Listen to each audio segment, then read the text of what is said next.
You're listening to the Podcast Detroit Network. Visit www.podcastdetroit.com for more information. Welcome to Smart Sex, Smart Love, where talking about sex goes beyond the taboos and talking about love goes beyond the honeymoon. I'm Dr. Joe Kort. Thanks for tuning in. Welcome to Smart Sex, Smart Love. I'm Dr. Joe Kort, and today the topic of our podcast is how porn and sex are different in the brain.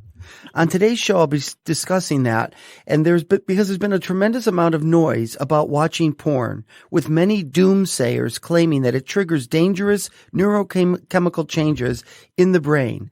But newer research says that it isn't so, and that people who state they have a problem watching porn, otherwise known as porn addicts, are actually people with high libidos, not people whose brains have been warped by sex addiction and porn.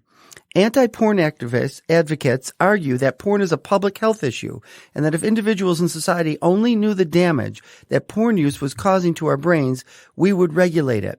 These fear-based arguments often invoke brain-related lingo and throw around terms like dopamine bursts and desensitization to describe what allegedly happens in the brains of people who watch too much porn. But my guest today, American neuroscientist Nikki Prause, thinks that this is nonsense, that porn and sex are totally different in the brain. Brain science is hot these days, and rigorous studies have not found sex addiction to be real or reflective of any unique brain-related issues at all. So today I'll be asking Nikki how the research debunks the myth that anybody can have an addiction to sex or to porn. Welcome, Nikki. Thanks, Joe. Excuse me. Thank you. Yeah, it's really good to have you here. I refer to your work all the time, and now I'm going to be able to say in my talks, if you want to learn more, not just to Google you, but to come to my podcast and hear direct questions I'm going to ask you. Sweet traffic. Sounds good. So could you tell us why, just the first part is, why don't you think that sex addiction is an addiction or porn addiction is an addiction? There are obviously people who have problems in these areas. You know, they look at porn more than they mean to, or they have sex at times when they didn't plan to, that's inconsistent with their values. So of course we want to recognize that it's not, we're saying there's no struggles, but the question is, how do you understand what those struggles are? That is what kind of a model best fits those behaviors, because the model that best fits determines how you help.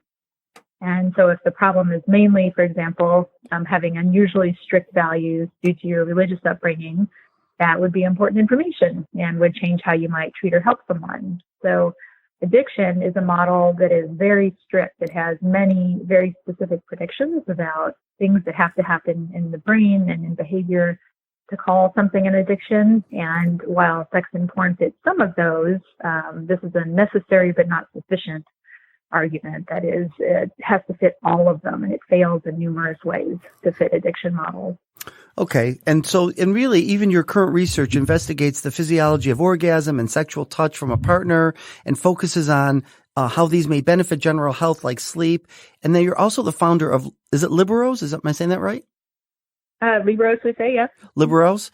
It's an independent research study. And so you're really studying neurological research that actually shows about how people use porn, or watch porn, I should say, and how it's debunking these myths, right? Absolutely. So we have people, for example, coming in, interacting with partners in the lab while we monitor both of their brains to try and understand how those brain responses with a partner are different from viewing pornography or masturbating, if they are.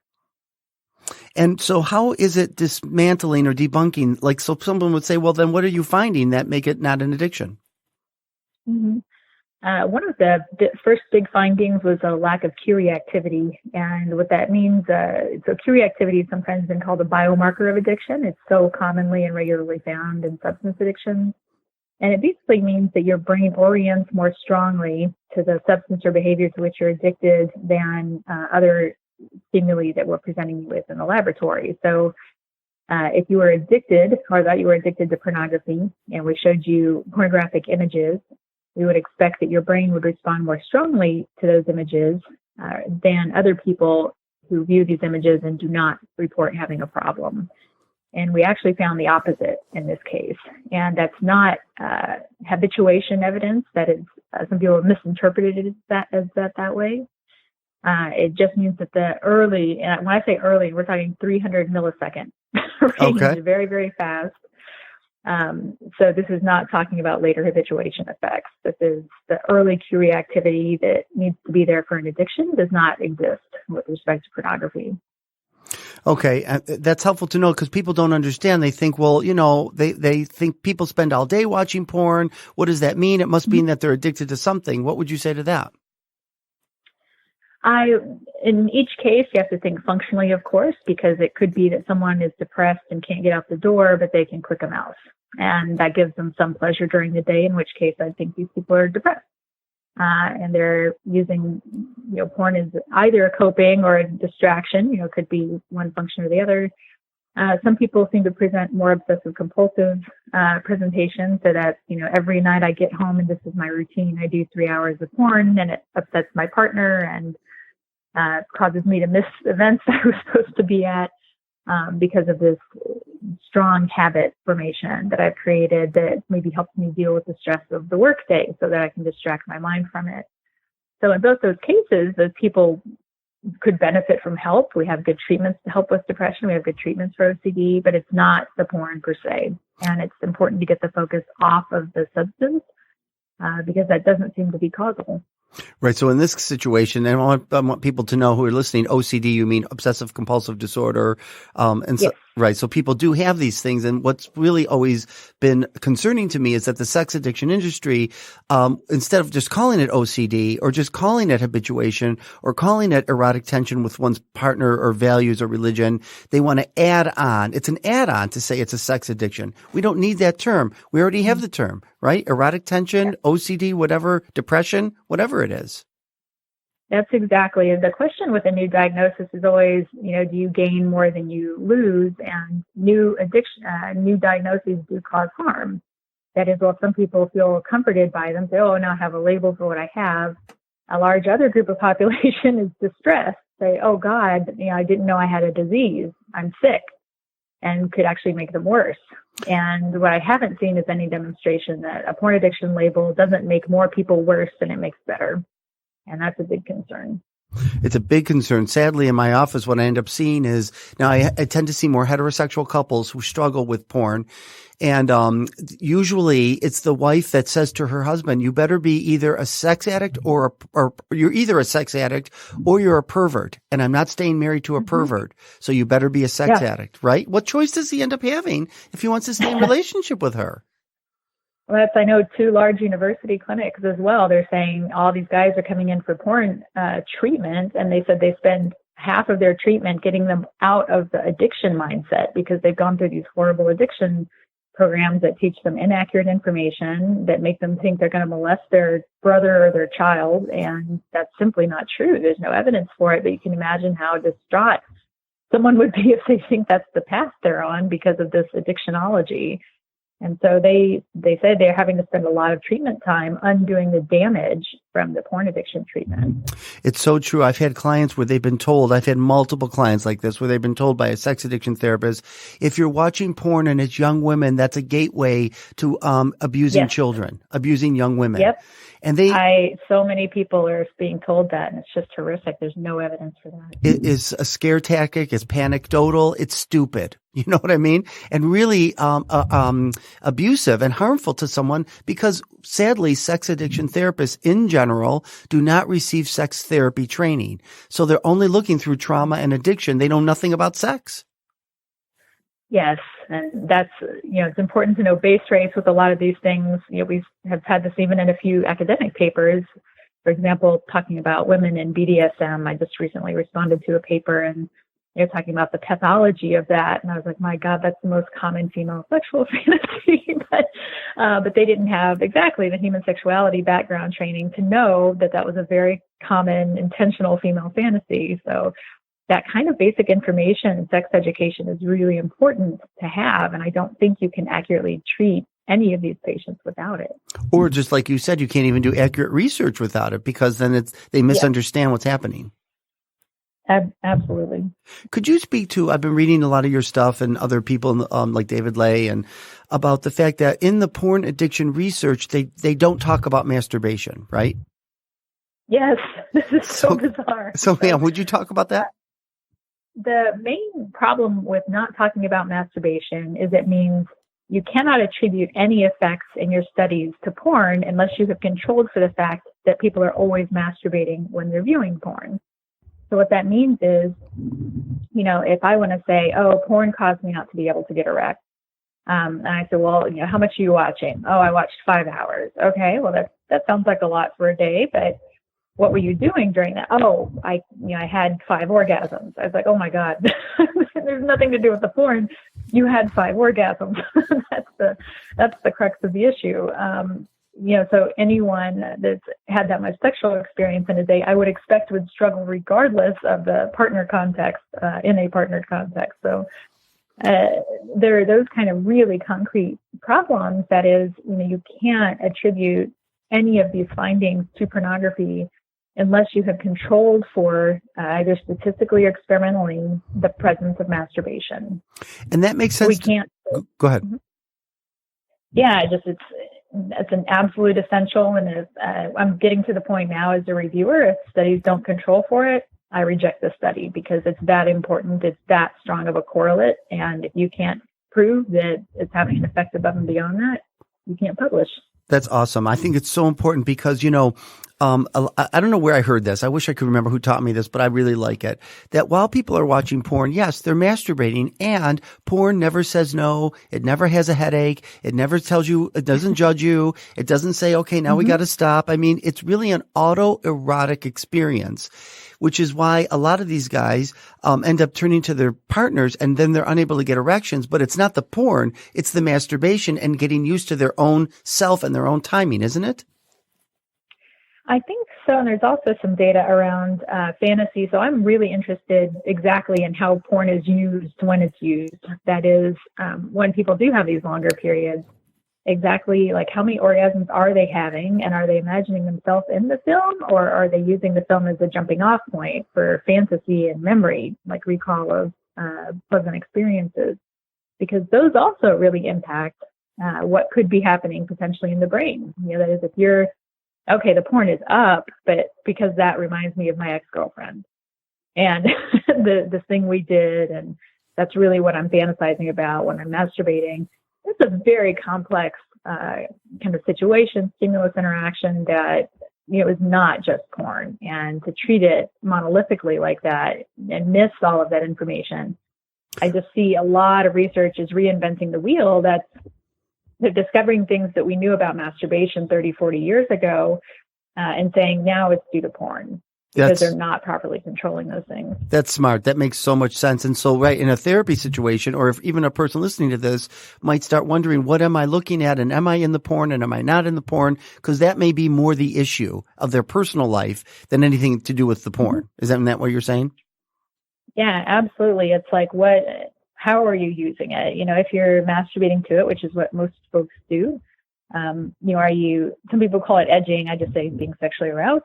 Yeah. But, are you just having an erection or, being aroused during that whole period? If you're having an orgasm, when is that happening? Like, you kind of saving it for the very last, just once, or is it, as many times as you can in that period? Those are kind of different struggles. That is, if you're being aroused for a lot of the time, versus having a lot of climax experiences. So, are you getting a big doses of repetitive prolactin or not? Yes. Prolactin surges at orgasm. So that's why it's important. I think now the next step in research should be to start characterizing and understanding the nature of the masturbation that's occurring with porn rather than the porn. One of my biggest pet peeves are when therapists say, or not even just therapists, it's in our culture that porn is a national health crisis. It's ruining marriages. And then I always say, well, excuse me, but not in gay and lesbian relationships. It's not ruining our relationships. When I met my husband 26 years ago, I knew exactly where his porn was and what he looked at, and I looked nothing like the guys in his porn. When he saw my porn and knew where I kept my stash, this is before the internet, he looks nothing like the guys I get off on. We had a sex life with each other, and we had a sex life with ourselves. And we call it now porn literacy, where we had a conversation around it. Isn't that what straight couples aren't having? Porn literate conversations. Absolutely. And I think that hits on, Marty Klein wrote his book recently, His Porn, Her Pain, getting into a lot of concrete examples about this, but it's the interpretation of what porn comes to mean to a couple. So there are the extreme cases where often a woman in heterosexual relationship will say the porn is infidelity to me, merely looking at that as cheating. Mm-hmm. And of course, if you feel and have that value, that is a very difficult value in conversation to overcome. Yes. And really puts constraints on your partner. So, but that's what it is it's a values conversation. What are we comfortable with? What does this mean to me? And exactly in your partner's case, like they don't look like me. Does that mean you don't like me? Yeah, right. Which never felt. That's the conversation. Yes. It's really like the insecurity, the common relationship concerns people have had for all millennia that are not new to porn. So let's talk about this because I get this a lot and I'd love your input on this, your smart scientific information. Many people start viewing porn. No, sorry, I have you on the spot, but it's so important and I don't think I do a good enough job. Yeah. All right. So a lot of people start watching porn by the age of 10 when the brain is still developing. Is it true to say that there's no way to tell whether structural brain differences are a consequence or a cause of porn or watching porn? Yes. So to be able to tell something like that, you have to do random assignment in a trial. And it's illegal to show youth porn, so we will never be able to do that. And the problem, just to draw it out with that and why we can't make those conclusions, is the kids self-select. So, they don't, just because their average age of first intercourse is 17 and a half, they didn't just start having sex then. The average means a lot did it before then. And so kids are developing sexual interests and sexual motivations, and they're expressing that in part through looking at pornography. But of course, the kids who have higher sex drive are going to look more at pornography probably earlier. So you cannot then separate and say, well, the kids who looked at it earlier, are having this and that effect, because they're not the same kids who weren't looking at it. They differ systematically in other ways. So you really have to do an experiment to demonstrate that porn was the cause of any of those differences, and we can't. It's illegal. And the other thing that's missing, and I always say this, is that parents aren't talking to their kids about porn. They're trying to prohibit it, which is fine. They're trying to restrict it, and that's fine, whatever your family values are. But your kid is still going to look at porn whether you like it or not.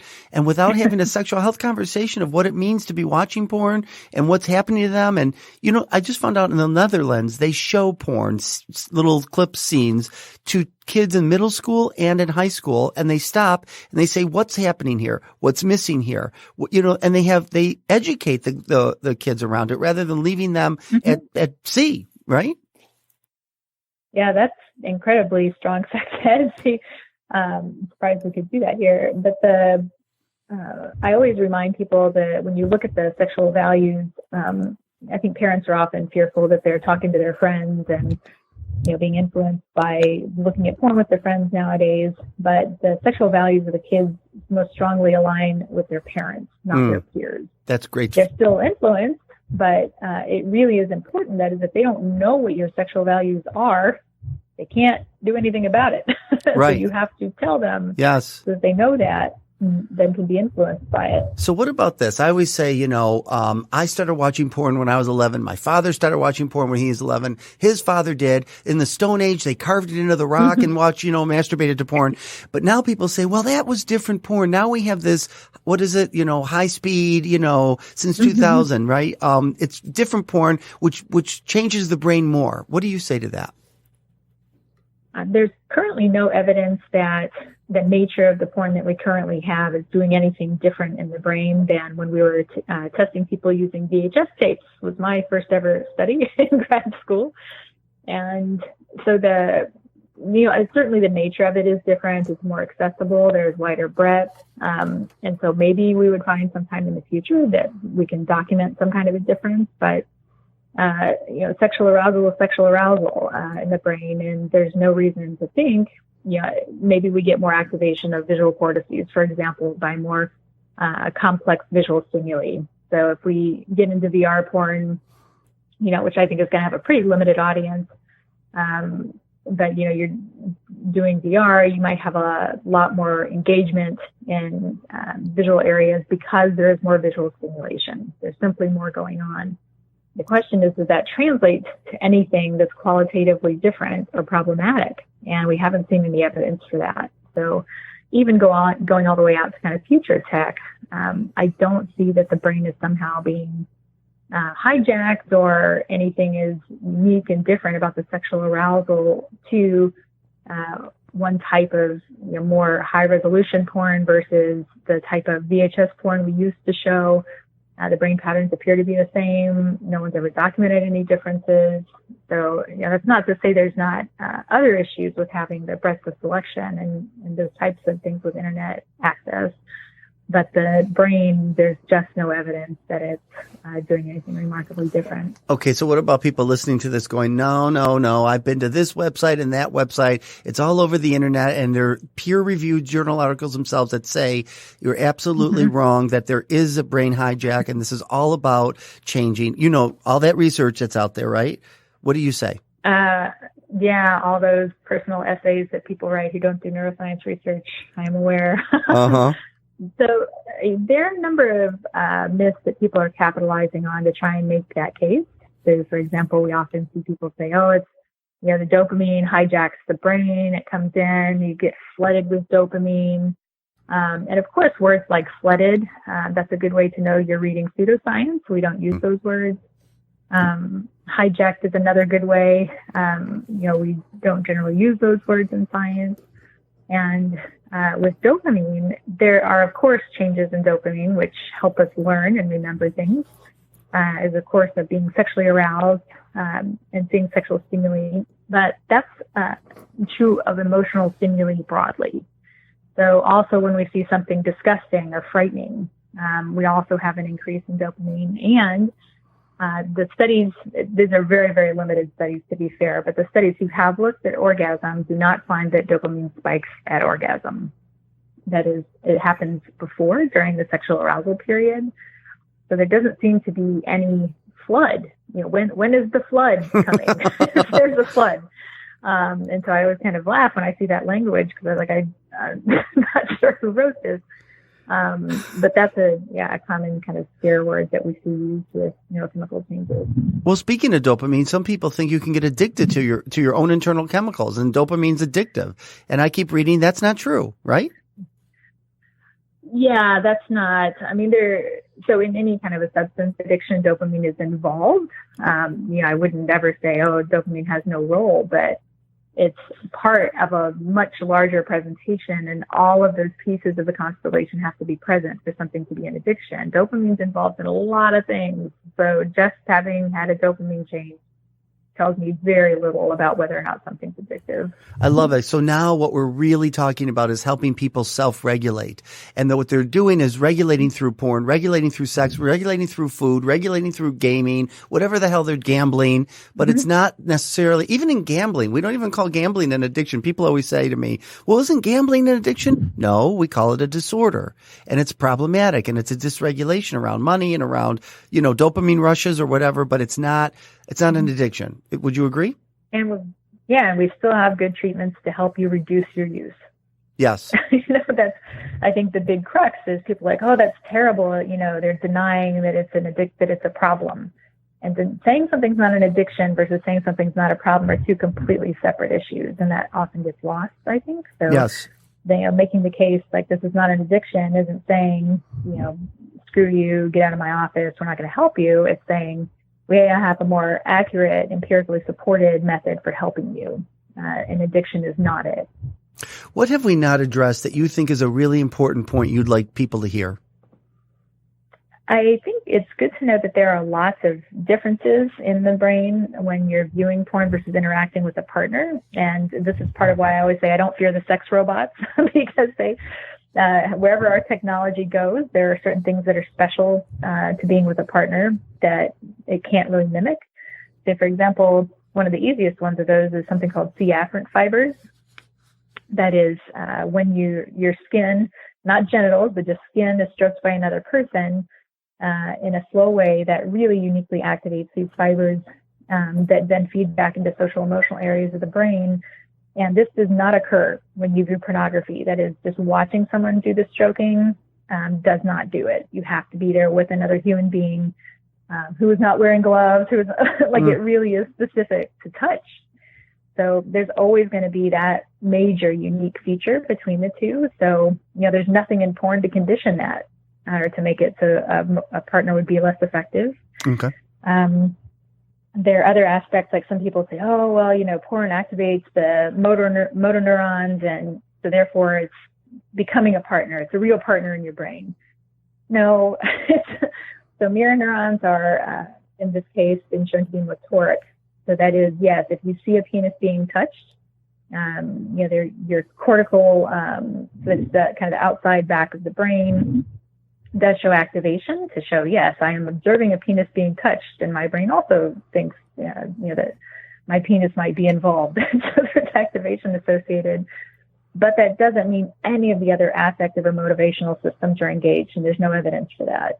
So, merely having mirror neurons activated does not mean that your brain is doing the same thing that it does with a partner, and we don't think it does.